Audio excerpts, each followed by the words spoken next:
Good Good Good day. morning. Whatever day or time of day it is for you, wherever you are. Yeah, good morning. It's still morning here. It's probably about 7:30 over in Spain and Italy, 7:30 p.m. Okay. Okay. Yeah. Does that make sense? It I well at 10 a.m. in Spain, it's 5 p.m. in Winnipeg or in no, other way around. 10 a.m. in Winnipeg, it's 5 p.m. in Spain. 6:30. Oh, it's 6:30 Yeah. now. Yes, Yeah. there it is. Yeah. I It's only know that because people a lovely person from Spain was watching Wake Up last week and let me know what time it was there. nice. You know, I used to be really like clued into like the timing of things because when I was in Spain a couple of years ago for over a month, like I was always like, should I call my husband now or not? I don't know. Anyway, it's neither here nor there. It's Yeah. 6:30 p.m. in Spain right now. Yes. Yes. What a great time to rant. Yeah. Yeah. Welcome to the Yeah. rant. I'm Dr. Jonathan Zenz, and this is my And Steph. amazing colleague, Reverend Steph St. Amand, or colloquially, we are known as Saint Steph and Dr. JZ. Dr. JZ. How is Yes. everyone today? Oh, I didn't mean to do that. I hit the wrong button. Oh, There we go. yeah.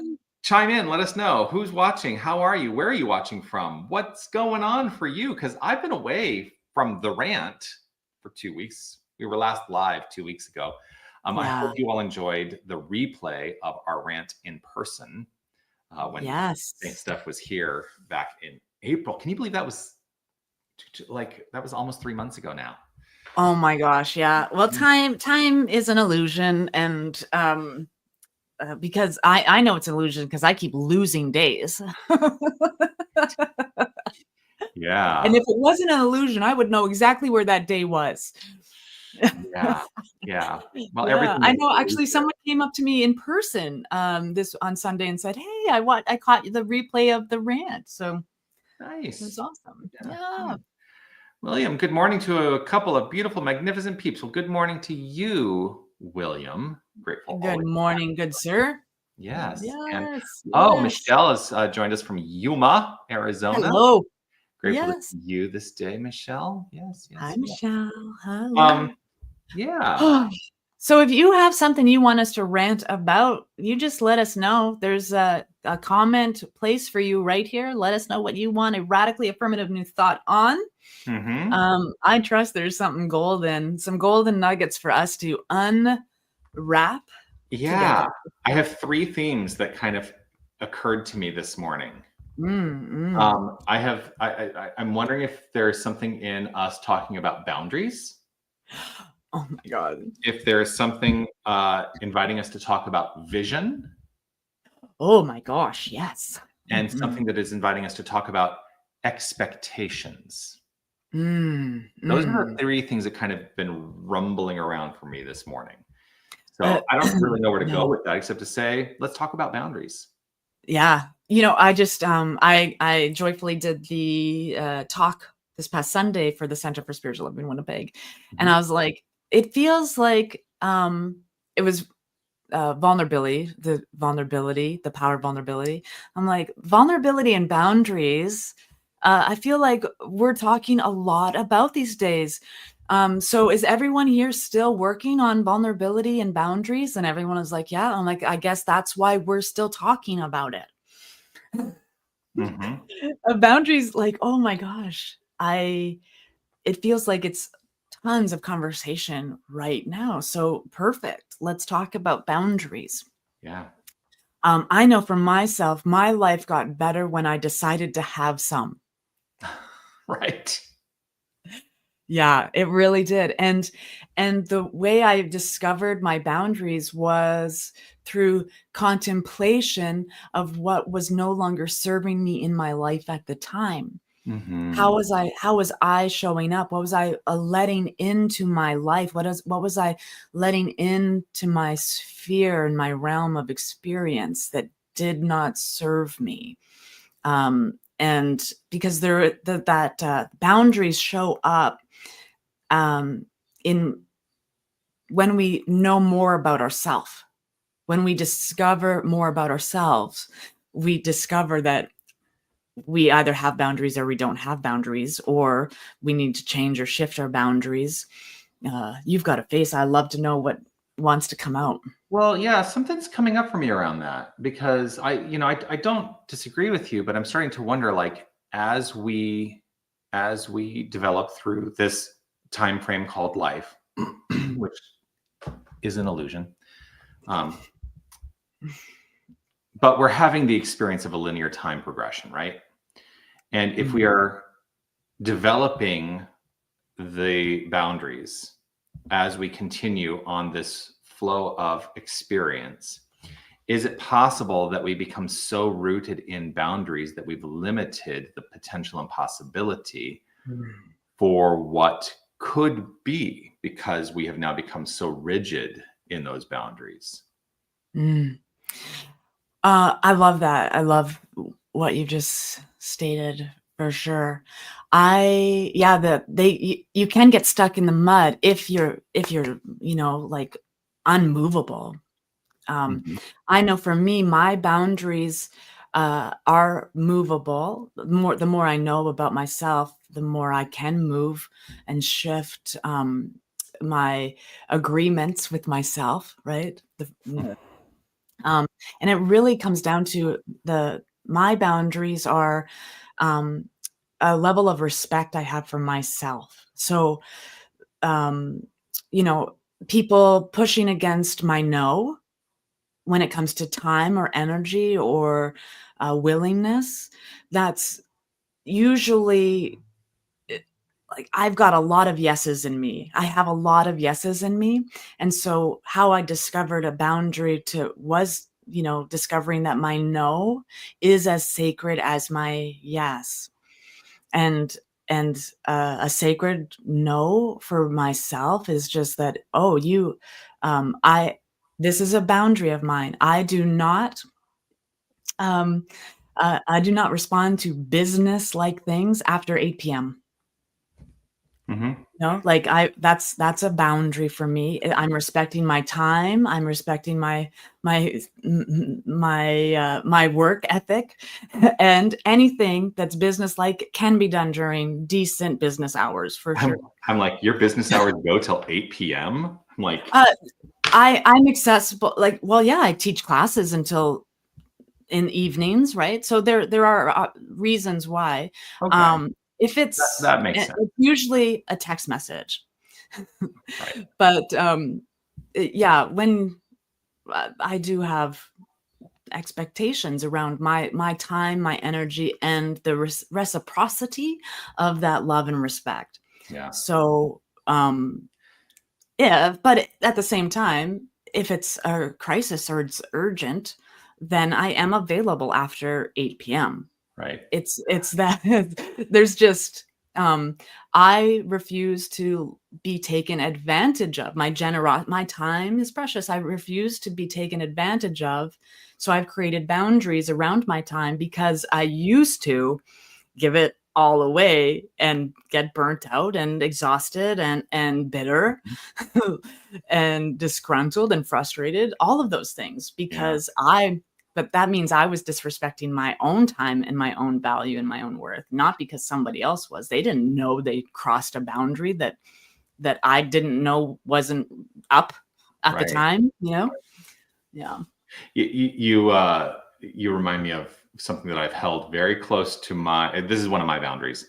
I am very clear that my technology that I carry with me, Mhm. right, is for my convenience and no one else's. Yes, amen. That's Yeah. what I always remind myself. Like, if you have the expectation that I am going to respond to your text message at 10 p.m., let go of that expectation because that is a boundary for me. Mhm. Now, again, yes, if it's an emergency, yes, but I can't tell you the number of text messages or emails that I receive where it's like it can wait till the next day.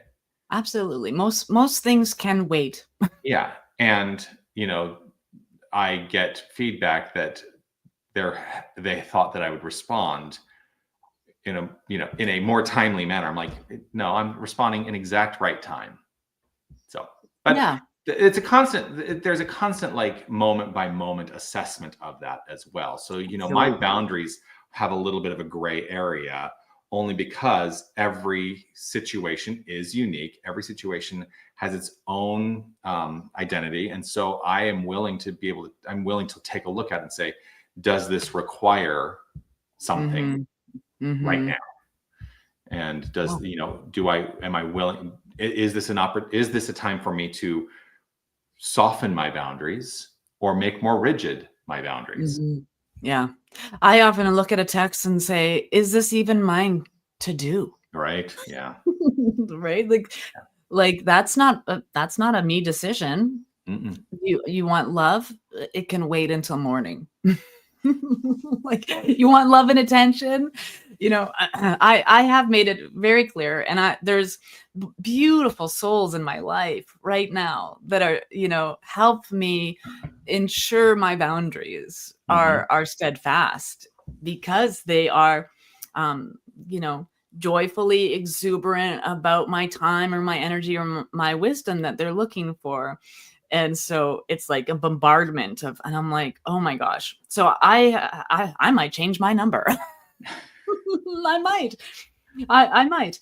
Um, I've been thinking about because changing my number. There's no real reason for me to do so, except that my telephone number traditionally has an area code that is related to Southern California, not Tucson, Arizona. Mhm, And so I yeah, thought to myself, should I change my number? Like, should I yeah. change my number? And I'm like, the amount of work that would go into all the places where I would have to like update my phone number, Mhm, I don't feel mhm. like it's worth it.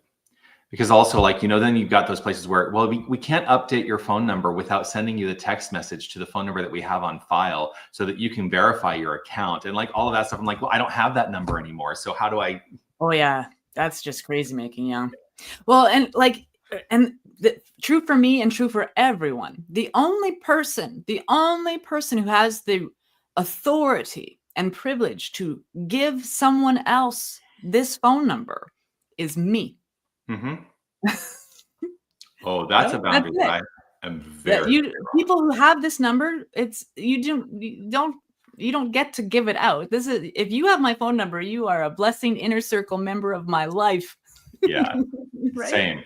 There's a Yeah. funny thing too, like in spiritual community environments or church environments, Mm. there's like this expectation that anybody in the community can call the church and just say, Yeah. "Hey, can you give me so and so's phone number?" And my Oh, answer is no. I no. cannot. I don't have the permission from them. Yeah. What I'm It's willing against to our do is privacy policy. I am happy to take your phone number and share it with them and say that you are trying to get in touch with them and would you please Yeah. call them. But yeah, you don't get, this is not 411. Remember Yep. 411? I do. I do Yeah. remember that. Yeah. Yeah. Yeah. And there's our rant on phone privacy. I didn't tell you what happened to me I this am not week. accessible 24/7. Speaking of boundaries, and a boundary Mm. that was crossed and was really irritating to me this week. Did I tell you that my license plate got stolen? No. Oh my Oh gosh. my gosh, yeah. My license plate got stolen right off my car when I was away in Kansas City. My car was at in the complex where I live, in the parking lot of the complex where I live. And yeah, I got home Friday night. I went out Saturday morning to go run an errand, and I looked at my car, and I have is it here? Oh yes. So we because I've got a new one. We have these license plate frames, right? Yes. And so I had one of these frames on my car, and I went out and I looked. I'm like, wait, my license plate frame is gone. And then I looked. I'm like, and that's not my license plate number. So they'd literally taken the license plate off and they had put a different plate on. Wow. Because here's the thing: how frequently do you actually notice your license plate? It's how I find my car, because there's 70 of them in the same parking lot. Right? But I'm going to be a lot more aware of my license plate Yep. number now on a regular basis. Anyway, I reported it stolen, and then the police came, and yes, they said yes, and the plate that was put on my car was reported as a stolen plate, Yep. Yep. And so, yeah, anyway, it's all handled now. I've got It's I've got a new license hilarious. plate ordered. It's on its way. But they did find my plate, the stolen plate. They found it in Oh, Benson, wow. Arizona, which is like an hour, Yeah. hour and a half drive east of Yeah. Tucson. My parents used to snowbird there. In Benson? Benson in their, yeah. That's Snow interesting. turtle. Yeah. Yeah. Anyway, that's my story. But talk about crossing a boundary. I was like, irritating. Yeah. Yeah. And it's random, right? Like, It's so random. random. Like, why my plate? So Like, what random. was it about my plate that drew them to? And I thought, well, maybe they wanted my, license plate frame really badly. Yeah. No, it's they stole a vehicle and they're putting other plates on it. Yeah. God Fascinating. bless them. God bless them. Fascinating. Yeah. Oh my gosh. So nobody's chatty here today. Yeah. let us There know there what's is coming up for like you. a ton of you guys watching. Are you driving?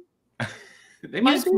voice to text. Let's Just be go. careful because Arizona is now a no-touch state by law. So you can't touch your cell phone. You cannot touch your mobile device. You cannot touch your mobile device if you're driving now. Yeah. And if you get pulled over for touching your mobile device, the fine goes from $50 all the way up to $450. So just be aware. Yeah. That's been a law up here a long time. I have It this funny thing, It doesn't though. stop people. Right. It doesn't stop people. But I also have this funny thing though. I'm like, so I have a phone mount and it's right there. And like right below it are the controls for my radio. Yeah. I'm like, if they saw me like controlling my radio, would they think I was touching my mobile device? Mm. And how do you know? Anyway. Yeah. I'll worry about that if it happens. I always find it funny. You're at a red light and you can tell what the person in front of you is doing. And then it's green. And it's a turning arrow green and there's just sitting there. And so you like honk honk. Like, we know what you're doing. Yes. You should be driving. Yes. Stop doom scrolling. Yeah. Michelle, oh, geez, thanks for the word. Oh, you're welcome. Just yeah, that started just this month. That new law. Yeah. Yeah. And it's for everybody's safety, for sure. Absolutely, yeah. I have seen a woman, and I'll say a woman, driving, because this person was had a burger in one hand, clearly something in between her knees, I think a makeup kit, and had the mirror down, was doing all of this while driving. It's crazy While what driving. people think is appropriate. It's crazy. It's amazing. People are magnificent. They are magnificent. They are magnificent. Just tell the police you're a minister and you're tuning into some spiritual advice. I don't know that would go over, but okay, I'll remember that if I get pulled over. Of course, I'm really specific about, not getting distracted by my device when I drive. Yeah. Yeah. I'm distracted enough. Right. Oh, a squirrel. So vision. Okay. So boundaries, we've talked about. Vision. Yeah. So what does vision mean to you? Oh, something greater than I am that is inspiring and motivates me to move towards it. Like a moth to a flame. Like a moth to a flame. Yes. Yes. Yeah, like having a personal vision for like ministries have visions and churches have visions and corporations have vision statements. Yeah. But I think it's really important for us as individuals to have a vision for our life and to discover what that might be. Some people might call it purpose or that kind of thing. But to have a vision for your highest self, the highest version of yourself is already here. It's already present. And if we can't see it because we don't know what it looks like, then we have to, discern that for ourselves and give ourselves hope. But do you know what? Do you know how I know the highest version of yourself exists? And I can see it. I Because can it's see it. right where I I am. see you. Yeah. I see you. Yeah. It's always the highest version of yourself in every day, because when we know better, we do better. We are pulled towards a greater good. Mhm. Always there's like that's a human condition. We are always pulled towards something more, something greater than we're experiencing right now. And so it can be done all willy-nilly. Like it could be just like, loosey goosey and just, oh, what's in today? I hope today goes great. But if you have like this call in your life to do something, and it doesn't have to be extraordinarily great and impacting humanity. It can be like on the top in the header, softly in every talk that's on paper that I have written in the Mhm. last year is, you're just here to love them. Mm. That's it. And so if I just focus on that's what God has told me was mine to do in so many times and so many capacities, that if I resist that, it creates struggle in my life. I'm Mhm. just here to be love. I'm just here to serve love, and I'm just here to love people. Like, that's why I'm a minister, just to love people. I have an extraordinary bandwidth and capacity to do that Mhm. when I'm at my highest self. And so that's when I can feel if I'm missing the mark. And so because I know that's mine to do, that's my greater good, the focus of my life, it's easier to course correct and get back to where I'm going, to have a vision, to just be a compassionate, loving soul. That's what I want to be when I grow up. And so I act as if, and I practice that daily. And I keep reminders around me. So having a personal vision, having a community vision that you're all striving towards together, it's momentum building, and makes for an enriched life and a rich and fulfilling life. Yeah. What would, if you were to articulate your personal vision, how would you define your personal vision? Mm, I guess the question really is, what is motivating you to move forward? yeah. I know how good it feels when I have received compassion. Mhm. I know how loved I feel when I've received unconditional love and acceptance. And I don't know how to articulate it. It has been since I was a child that this universal mind shared with me that I'm going to teach this, which is oneness. And I'm going to, how do I do that is to just love them, to be loving presence, to Mhm. teach that, like, there's no separation, Mhm. means that I have to let go of all of my separation. I have to let go of all of my othering. I have to let go of all of my judgment, my labels, and allow truth to present itself in such a way that I can see and touch and know and feel it and share it with other Yeah. people. You remind me of something that came up in my Sunday message, and I kind of, towards the top of my Sunday message, I had asked a question, essentially saying, well, I talked about what our purpose is, and how do we move beyond the paradigm, and I think that, well, certainly I think that this community has, but there is the paradigm that exists and is kept in place by so many New Thought spiritual communities, basically saying unity is the best kept secret in the world. CSL is the best kept secret in the world. I'm like, no, it's not. And the more we hold on to that idea, the more we're going to keep that idea in activity, in expression, right?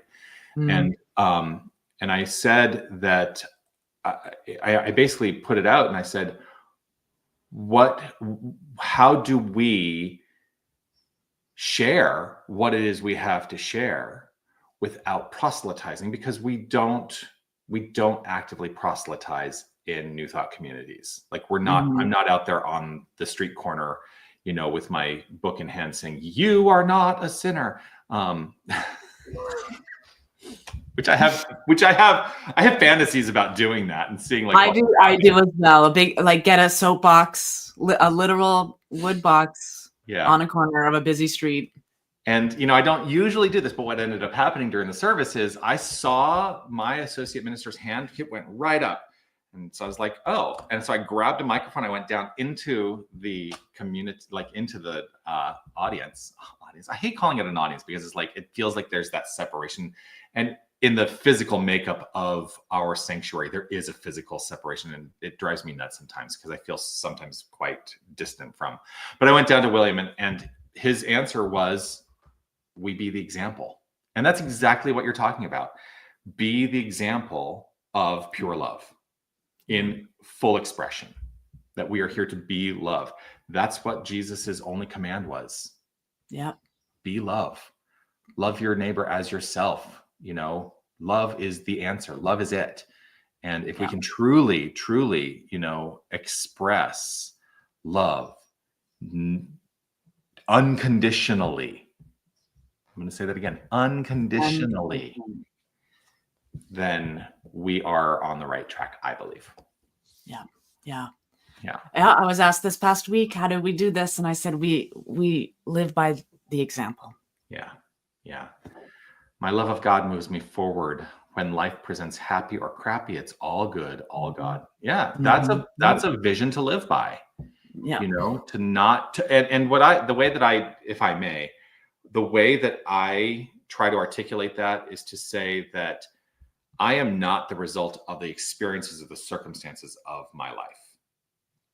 Those are byproducts of what's happening in my mind. So if I'm having a happy day or a crappy day, I don't try to manipulate the circumstances. What I'm interested in doing is addressing what's happening within my own mind and heart and my own gut, right? Because those are three aspects of what I will call the brain. The brain for me is not just up here. This is part of the brain, and then this is part of the brain as well. There's a whole talk in that. Yeah. Every organ has a mind. Yeah. But being willing to listen beyond the analytic brain to the feeling brain and to the gut brain, right? Because they're very informative. Yeah. And like in the 4 agreements, right? The don't make assumptions. When we jump to a conclusion, we're jumping usually to a place of fear. We're jumping to that old paradigm that we don't want anymore. We're jumping into that place of fear. And if it's fear, it's not love. Yeah. So, I always remind people, we don't owe anyone an instantaneous anything, but we do owe ourselves the opportunity to take a breath before responding. Before responding, take a deep, clearing breath. Let it be audible so that your body is like getting clear of whatever, that is, giving yourself.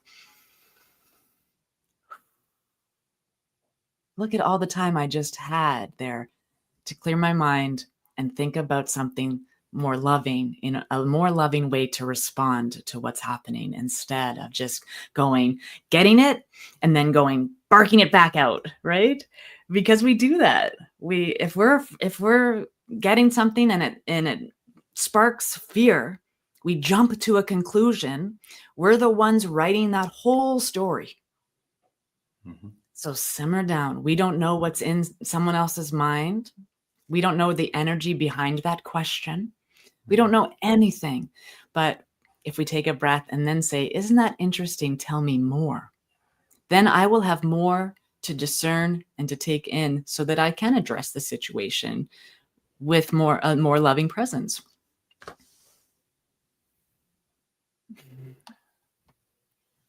As I sit here contemplating that, I think one of the things that for me feels like it wants to be expressed is a reminder that silence is okay. We are culturalized into like a compulsion to fill silence with noise. Mm-hmm. And I think it's really important to remember that we can have opportunities for just allowing the silence. What happens in the silence? Yeah. It's one of the touchstones. One Love Awakening, and every class, everything we teach, we go through the touchstones, and that's one of them. We sit and learn in the silence, from the silence, Mm-hmm. and that's huge. Silence. Oh my God, silence is precious. Yeah. Can I just try something? And coming from, like I do have a history as well. My life prior to ministry was rooted in the entertainment industry, in acting, in producing. I did some television producing. And one of the things that was like, you never have a silent moment on television. You never have a silent moment. Mm. And 10 seconds of silence in a television program is like, people have all turned the channel now. Wow. It's an interesting, and they productions operate under that idea. So I just want us to take a breath. Just take a breath. I want everyone present, watching, experiencing, whether you're watching live or on the replay, just take a breath right here and right now. And let's engage in a full minute of silence beginning now.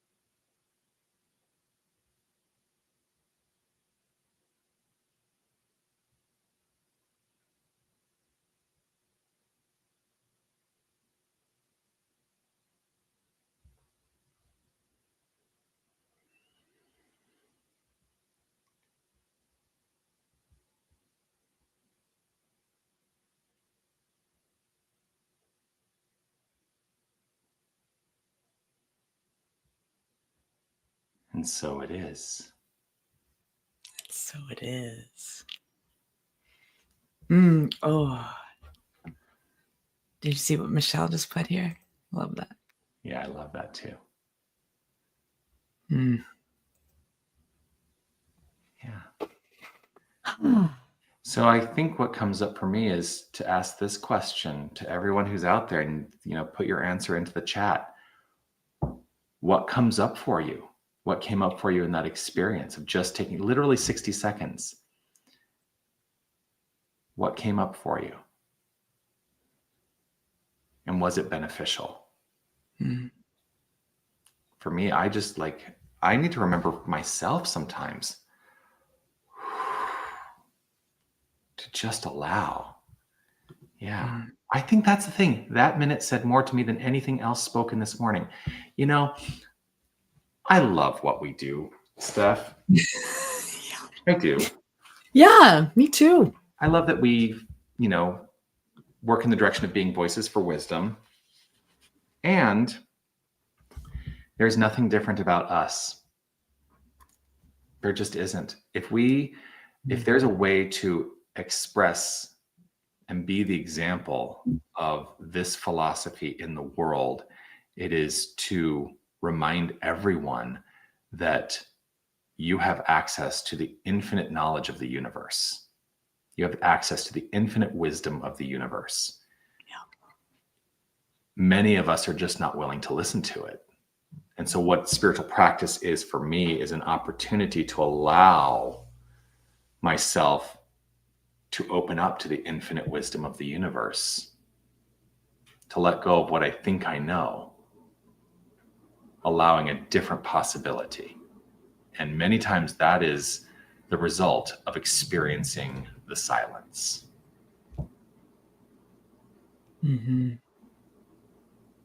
Yeah.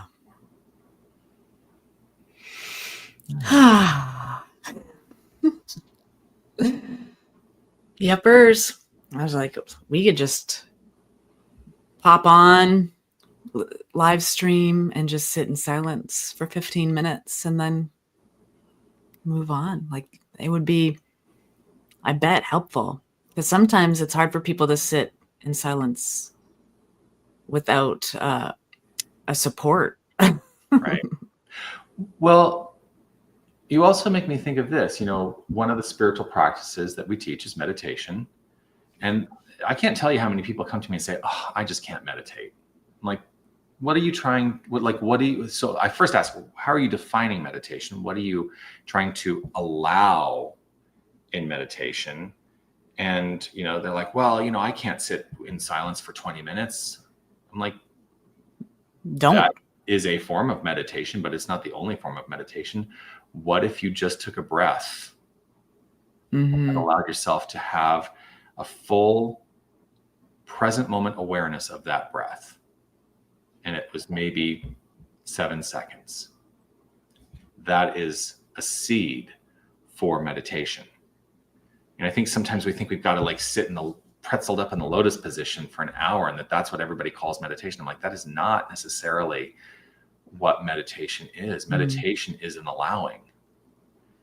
Yeah. And it's a present moment experience. I mean, yeah, do thoughts come to mind of the past when I'm in meditation? Or do considerations for what is to unfold in the future come to me in meditation? Absolutely.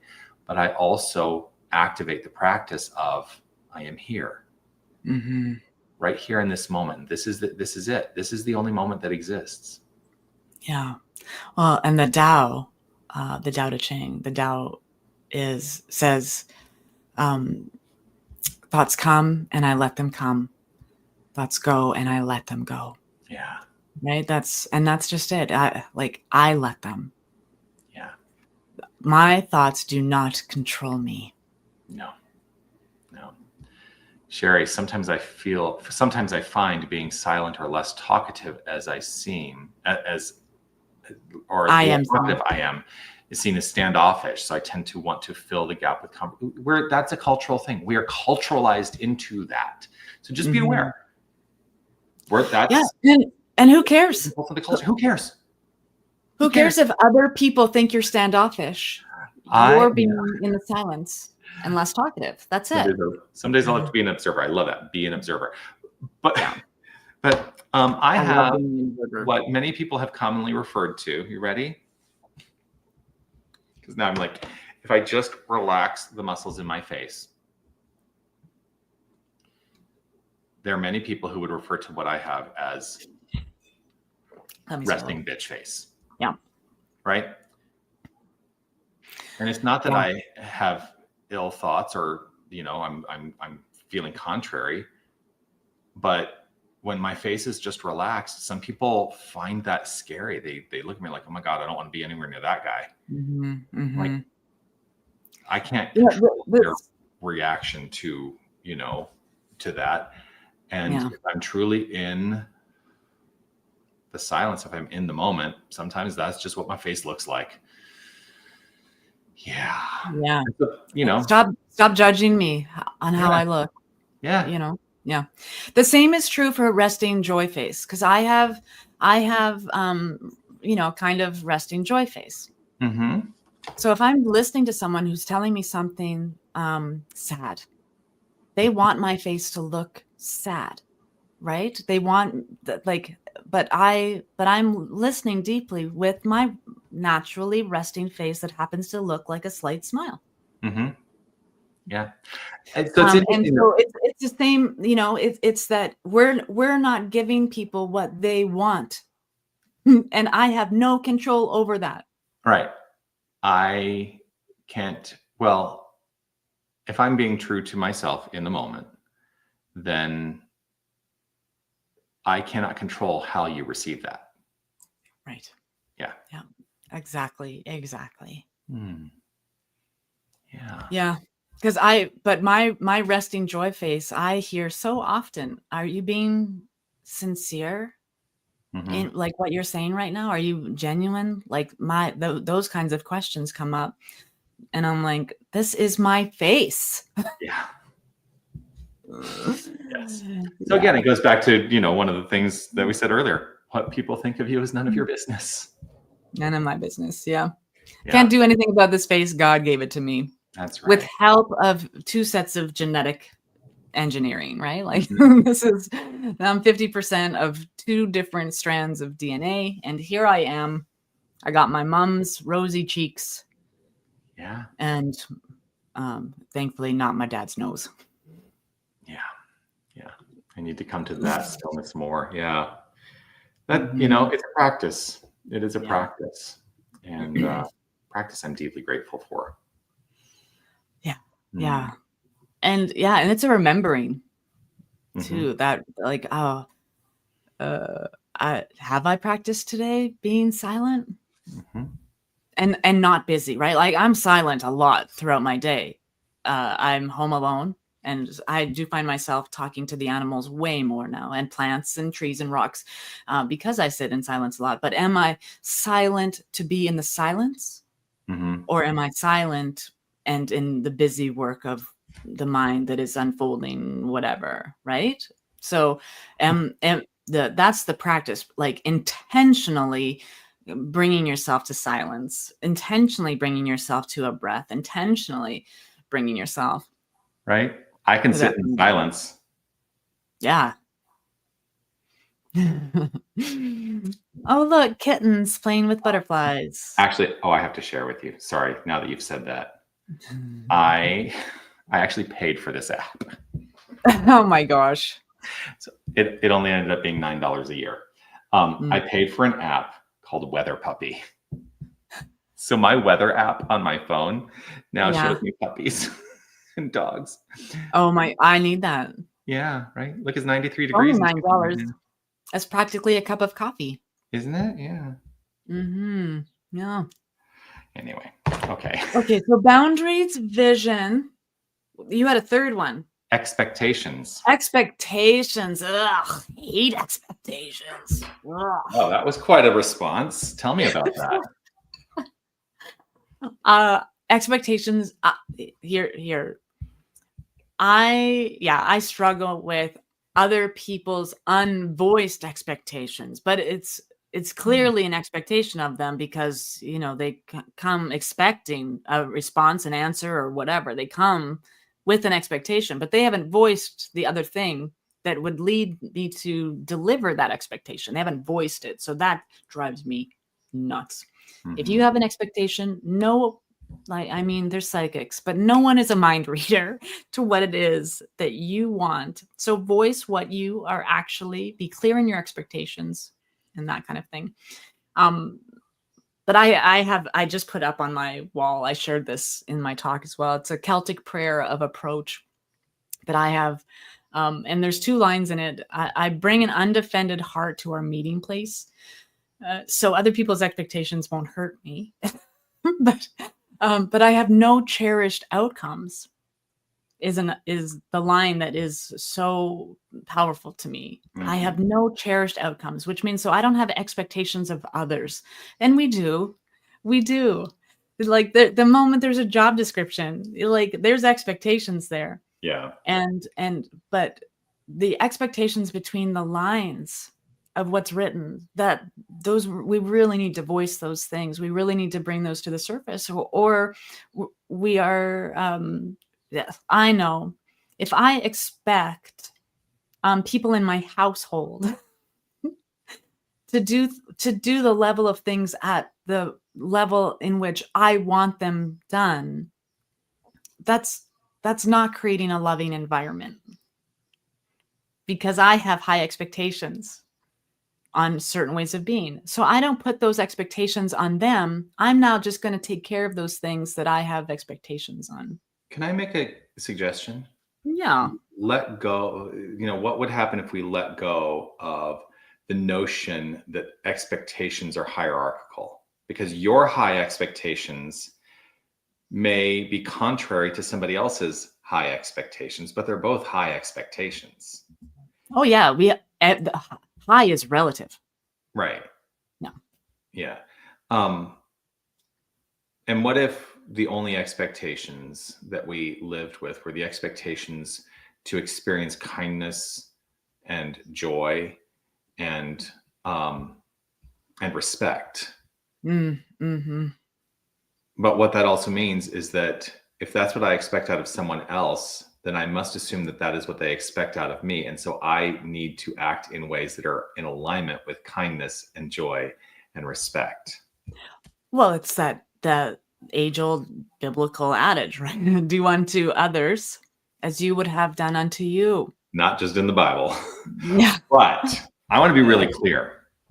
That implies there's an implication in that I think people don't often think about, because essentially it's the golden rule, right? What if you don't have a level of self-respect for yourself? Like, what if you don't have respect for yourself? Yeah. Then you may be allowing others to do unto you. Well, and that plugs right back in to boundaries. Right. Because if I don't love myself, then my expectation is others may treat me with disrespect, because do unto others as you would have them do unto you. Like, I will expect on some level a treatment that is disrespectful if I don't have respect for myself. Yeah, I call that my 20s. Yeah, I don't think you're going to get much argument from me on that. Right? Yes. Oh, yeah. Yeah. So very true. Yeah. Yeah. The only expectations I try to have are those that I set for myself, and be gentle on myself if I do not meet them. Gentle is the key. Gentle. I do like to set them for myself, so I have something to aim for. Yeah, I'm not saying we should be completely devoid of expectations. Just remember that all expectations are self-expectations, and to not step into judgment or assumption if someone else does not align with your expectations. Yeah, that's something to think about. Yeah. Or my high expectation may be the bottom of your expectation, if we're looking at it in a hierarchical fashion. Yeah. Or like just a level of skill, it could be, right? Like you get a job description and very little training, and then you go and you start this job.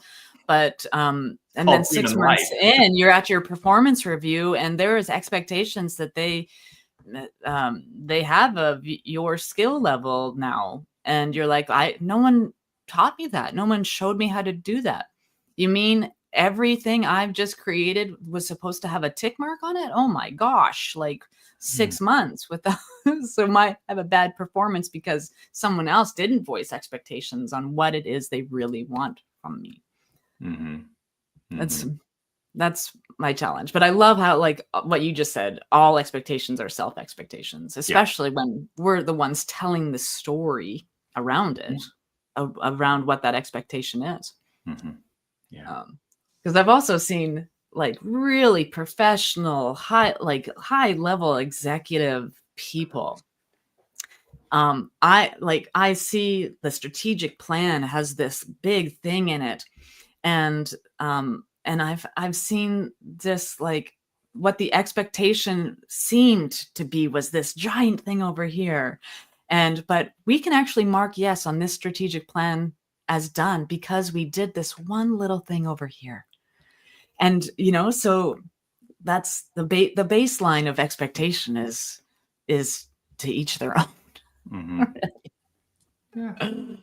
Yeah. Oh, and I those opportunities I had to see that happen, like a highly professional executive people, like seeing them choose that easy path gave me such permission for myself, because I had incredibly high expectations or standards for myself, and I would never have marked that off without this big completed celebratory thing. But it's done. It's done.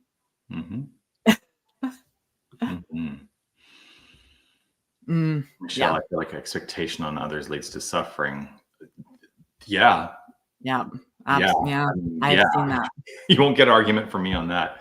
Yeah. In fact, I think that the primary source of my suffering is I had expectations of others in Yeah. relationship, like like intimate, loving relationships with partners.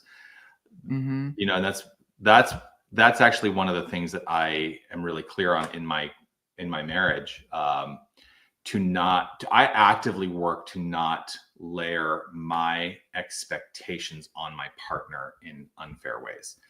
And so how do I work with that? So here's a tool that I use, is that if I feel like I need to communicate something that is maybe going to be met with some resistance or challenge, usually what I say is that I'm taking full responsibility for my feeling around this. And I am not expecting you to own my feelings as I communicate this. Mm-hmm. And now let's open up the conversation about what's going on, right? Yeah. Yeah. So Mm-hmm. here we are. And what if my love language is different than someone else's? What Well, would it's guaranteed that it is. might not work for someone else at all? Yeah. That's true.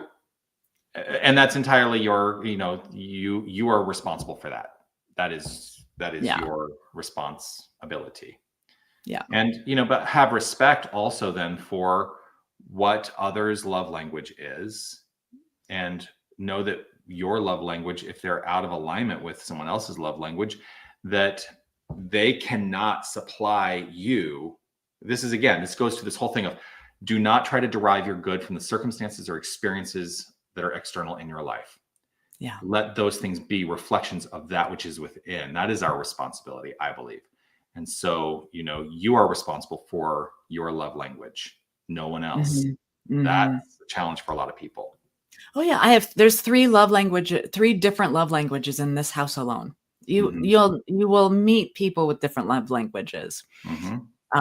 And yeah, in relationship, if you're in relationship with someone who doesn't have the same love language, make sure you know what their love language is so that you're loving them the way they want to be loved. And that opens up a freedom of conversation to say, this is how I want to be loved. This this is my love language. And if my love language isn't resonating with other people, that's okay. Yeah. But we get to voice our stuff with love, right? Consciously choosing how we show up as our love. We're like, and make sure we know what our love language is. Some people are like, I don't know what my love language is. Yeah. Anita continues, that's what I consider a flaw in the golden rule. And I agree.